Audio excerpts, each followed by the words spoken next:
औज़ुबिल्लाहिमिनश्शैतानिर्रजीम बिस्मिल्लाहिर्रहमानिर्रहीम। आज हम शुरू करने वाले हैं एक्सरसाइज 2.7 का क्वेश्चन नंबर 2। क्वेश्चन नंबर 2 का पार्ट नंबर 2 आज हमने करना है। इसमें हमने डेरिवेटिव y2 तक फाइंड करना है। यानी देखें, अगर हम dy/dx एक मरतबा फाइंड करें तो हम उसको लिखते हैं y1, अगर दो मरतबा फाइंड करें तो हम उसको लिखते हैं y2। तो हमने y2 तक फाइंड करना है, ठीक है। तो अब हम क्या करेंगे, इसमें आपको देखें, अगर log x ओवर y हो तो हम उसको लिखते हैं log x minus log y। अगर log x मल्टीप्लाई y हो तो हम उसको लिखते हैं log x plus log y। तो ये हमारे पास डिवीजन की फॉर्म में है, तो हम इसको लिखेंगे log x minus log y, यानी ऊपर वाले को log x, नीचे वाले को log माइनस y। तो ये हमारे पास आ जाएगा y equal to log 2x plus 3 minus log 3x plus 2। अब हम इनका डेरिवेटिव लेंगे। अगर देखें, अगर हम डेरिवेटिव d/dx log x का लें, x की जगह पर जो कुछ मर्जी हो तो हम उसको लिखते हैं 1/x, ठीक है, 1/x की फॉर्म में, और साथ में डेरिवेटिव उस वेरिएबल का, यानी xy टर्म का जो भी यहां पर होगी, ठीक है। तो ये हमारे पास जब इसका डेरिवेटिव लेंगे dy/dx आ जाएगा, इज इक्वल टू, जब हम इसका इस पर और इस पर दोनों पर log का डेरिवेटिव लेंगे, यानी 1/2x प्लस 3, और साथ में डेरिवेटिव dy/dx 2x प्लस 3, ठीक है। इसी तरह माइनस का साइन, यानी log का डेरिवेटिव 1/x की फॉर्म में, साथ में डेरिवेटिव उस x वाली पूरी टर्म का, माइनस log का डेरिवेटिव 1/3x प्लस 2, और साथ में डेरिवेटिव dy/dx पूरी इक्वेशन का। तो ये हमारे पास आ गया dy/dx। एक मरतबा फाइंड करें तो हम उसको लिखते हैं y1। तो ये हमारे पास आ गया y1। तो ये हमारे पास डेरिवेटिव देखें dy/dx, अगर 3x माइनस 2 हो, ठीक है, यानी एक वेरिएबल की टर्म हो और एक कांस्टेंट हो, तो कांस्टेंट का डेरिवेटिव हमेशा कौन सा है, वो 0 होता है, कांस्टेंट का डेरिवेटिव। और वेरिएबल का dx/dx हमारे पास होता है 1 के इक्वल। अगर यहाँ पर 3 हो तो यहाँ पर भी 3 के साथ मल्टीप्लाई करेंगे तो 3 आ जाएगा, यहाँ पर 2 हो तो यहाँ पर भी 2 और यहाँ पर भी 2। तो ये हमारे पास 3 है, 3 आ गया, तो 3 आ जाएगा। कांस्टेंट का डेरिवेटिव 0 होता है, जो सी वेरिएबल के साथ टर्म है हम उसका डेरिवेटिव लेते हैं, ठीक है। तो इसका डेरिवेटिव क्या बनेगा हमारे पास, 2/2x प्लस 3, ठीक है, माइनस 3/3x प्लस 2, ठीक है। अब ये नीचे है, हम इसको ऊपर ले जाएंगे, यानी y1 is equal to 2x plus 3 की पावर -1 माइनस 3x प्लस 2 की पावर -1। अब हम यहाँ पर पावर रूल अप्लाई करेंगे, क्योंकि यहाँ पर इक्वेशन की पावर आ रही है, ठीक है। तो मैंने एक वीडियो बनाई है जिसका लिंक मैं डिस्क्रिप्शन में दे दूंगा, उसमें मैंने बताया कि पावर रूल, प्रोडक्ट रूल और क्वोशिएंट रूल क्या होते हैं, ठीक है। तो ये देखें, अब यहाँ पर जब पावर रूल अप्लाई करेंगे, हम लेंगे y2, y1 हमारे पास y2 बन जाएगा, ठीक है। और जब इस पर पावर रूल अप्लाई करेंगे, पावर रूल होता है पावर को मल्टीप्लाई करेंगे पहले, ठीक है, और इक्वेशन की पावर में से -1 कर देंगे, यानी -1, ठीक है, -1 है तो -1 साथ में कर देंगे, और साथ में डेरिवेटिव dy/dx उस पूरी इक्वेशन का, यानी 2x प्लस 3 का। इसी तरह -3 है, वेरिएबल को पावर को मल्टीप्लाई करेंगे, यानी मल्टीप्लाई -1, पावर में से -1 कर देंगे, ठीक है, -1, और साथ में डेरिवेटिव dy/dx पूरी इक्वेशन का, यानी 3x प्लस 2।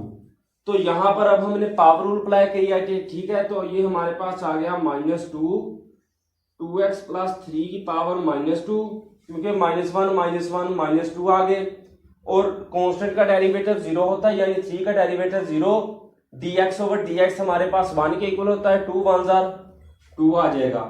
इसी तरह +3, क्योंकि माइनस प्लस हो गए, साथ में आ गया 3x प्लस 2 की पावर -2, और इसका डेरिवेटिव आ गया 3। तो ये हमारे पास आगे -4/2x प्लस 3 की पावर 2 प्लस 9/3x प्लस 2 की पावर 2, ठीक है। तो इसको हम नीचे लिए हैं, ठीक है। तो अब हम क्या करेंगे, इनका एलसीएम लेंगे। तो जब एलसीएम लेंगे तो हमारे पास -4 3x प्लस 2 का स्क्वायर प्लस 9 2x प्लस 3 का स्क्वायर, और नीचे हमारे पास क्या आ गया 2x प्लस 3 का स्क्वायर 3x प्लस 2 का स्क्वायर। तो जब हम इनका स्क्वायर खोलेंगे, ठीक है, तो ये हमारे पास आ जाएगा y2 इज इक्वल टू, इसका स्क्वायर खोलेंगे -4 आ जाएगा, इसका स्क्वायर 9x का स्क्वायर प्लस 3 2 6 6 2 12 12x प्लस 4, इसी तरह प्लस 9 4x स्क्वायर, ठीक है, प्लस 3 2 6 6 2 12 12x प्लस 9, और नीचे हमारे पास आ गया 2x प्लस 3 का स्क्वायर, साथ में आ गया 3x प्लस 2 का स्क्वायर। तो अब हम 4 को इसके साथ मल्टीप्लाई कर देंगे, ठीक है, अंदर, तो ये हमारे पास आ जाएगा -36x स्क्वायर, ठीक है, -48x, ठीक है, और साथ में -16। इसी तरह जब 9 को यहां पर इसी के साथ मल्टीप्लाई करेंगे तो ये हमारे पास आ गया 36x का स्क्वायर। जब 9 को इसके साथ करेंगे यानी 12 × 9 9 2 18 9 1 9 और 10 108 आ गया, प्लस 108x, और 9 × 9 तो ये हमारे पास होता है 81 के इक्वल, और नीचे हमारे पास आ गया 2x प्लस 3 का स्क्वायर, और साथ में आ गया 3x प्लस 2 का स्क्वायर। तो ये देखें 36x के साथ 36x कैंसल, तो 108 से हमने 48 को माइनस कर देंगे, यानी 108 माइनस 48, तो ये 8 के साथ 8 कैंसल, 0 आ गया, 10 माइनस 4, तो ये हमारे पास आ गया 6। तो ये हम लिख देंगे y2 is equal to 60x आ गया, और 81 में से -16 कर देंगे, 81 माइनस 16, तो ये देखिए 6 और ऊपर आ गया 5, 7 में से 1 माइनस करें तो 65, तो हम क्या लिखेंगे प्लस 65, और नीचे हमारे पास आ गया 2x प्लस 3 का स्क्वायर, और साथ में आ गया 3x प्लस 2 का स्क्वायर। तो ये हमारा पार्ट नंबर 2 क्वेश्चन नंबर 2 का कंप्लीट हो गया। इसमें हमने क्या किया है, सबसे पहले इसमें लॉग का फार्मूला लगाया, ठीक है, तो उन दोनों का अलग-अलग डेरिवेटिव लिया, डेरिवेटिव एक मरतबा लिया, उसके बाद हमने दोबारा डेरिवेटिव लेने के बाद उस पर पावर रूल अप्लाई किया, पावर रूल अप्लाई करने के बाद हमारे पास जो आंसर आया हमने उसको फर्दर सोल्व करने के बाद हमारे पास उसका आंसर आ गया है, ठीक है, यानी डेरिवेटिव को हमने y2 तक फाइंड करना है। अगर एक मरतबा हम फाइंड करेंगे dy/dx तो हमारे पास होता है y1, अगर 2 मरतबा फाइंड करें तो हम उसको लिखते हैं y2। तो हमने y2 तक फाइंड करना है, यानी 2 मरतबा इसका डेरिवेटिव लेंगे। सबसे पहले हम इन दोनों का अलग-अलग डेरिवेटिव लेंगे, क्योंकि उन्होंने हमें 2 इक्वेशन दिए, एक x वाली एक y वाली। तो देखें x is equal to at का स्क्वायर, तो इस पर पावर अप्लाई करेंगे, ठीक है, क्योंकि ये t की पावर आ रही है, तो ये हमारे पास जब डेरिवेटिव लेंगे dx/dt आ जाएगा is equal to 2a t की पावर 2 - 1। यहां पर जब t पर पावर अप्लाई करेंगे, पावर को पहले लिखा, पावर में से -1 और साथ में डेरिवेटिव dt/dt, तो ये हमारे पास आ गया 2at, क्योंकि dt/dt हमारे पास होता है 1 के इक्वल। अगर dx/dx हो तो वो भी 1 के इक्वल होता है, अगर dy/dy हो तो वो भी 1 के इक्वल होता है, ठीक है। तो अब हम क्या करेंगे, इसका हमारे पास ये डेरिवेटिव आ गया। अगर हम y का जब लेंगे y is equal to b t की पावर 4, तो dy/dx dt आ जाएगा इज इक्वल टू b, वैसे ही t की पावर 4 है, जब पावर रूल अप्लाई करेंगे, पावर रूल होता है पावर को पहले लिखेंगे, यानी 4 पावर में से -1 4 -1 और dt/dt, यानी उस वेरिएबल का डेरिवेटिव। तो ये हमारे पास आ गया 4bt³ dy/dt। तो अब हम क्या करेंगे, अब हम चेन रूल का इस्तेमाल करेंगे। चेन रूल होता है, अगर dy/dx हम फाइंड करें तो होता है dy/dt डॉट dt/dx। तो D Y over D T के हमारे पास क्या वैल्यू है 4bt का क्यूब, ठीक है, हम उसको लिखेंगे 4bt का क्यूब, और नीचे हमारे पास क्या है D T over D x की, तो हमारे पास है D x over D T की, तो हम इसको उल्ट कर देंगे, यानी D x over D T है हमारे पास, तो इसको हम उल्ट करेंगे तो ये हमारे पास आ जाएगा 1/2at, तो 2 1 जार 2, 2 2 जार 4, टी के साथ टी कैंसिल, तो ये हमारे पास आ गया D Y over D X आ गया हमारे पास 2b टी का स्क्वायर ओवर a, ठीक है। तो अब हम क्या करेंगे, ये हमारे पास आ गया y1, इसी तरह जब हम y2 लेंगे, ठीक है, तो हम 2b ओवर a को बाहर ले लेंगे और t के स्क्वायर पर पावर अप्लाई कर देंगे, यानी y2 is equal to 2b over a। यहां पर जब पावर अप्लाई करेंगे, पावर को पहले पावर में से -1 और साथ में डेरिवेटिव उस वेरिएबल का, तो ये हमारे पास आ गया 2b over a dot 2t, तो ये हमारे पास आ गया 4bt ओवर a, यानी y2 का हमारे पास क्या आंसर आया 4bt ओवर a। तो हमने y2 तक फाइंड करना था, ये हमारा पार्ट नंबर 4 कंप्लीट हो गया है। अब हम करेंगे part number 5।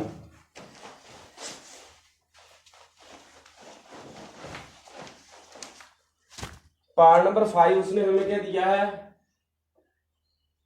X square plus Y का square plus 2gx plus 2fy plus c equal to 0, ठीक है।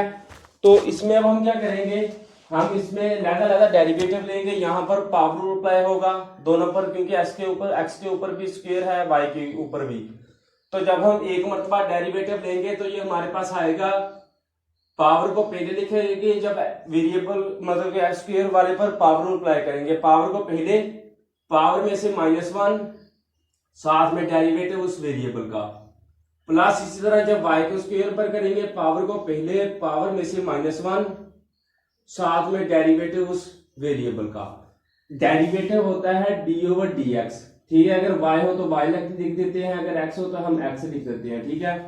तो ये आ गया plus 2g dx over dx आ गया, क्योंकि यहां पर x है।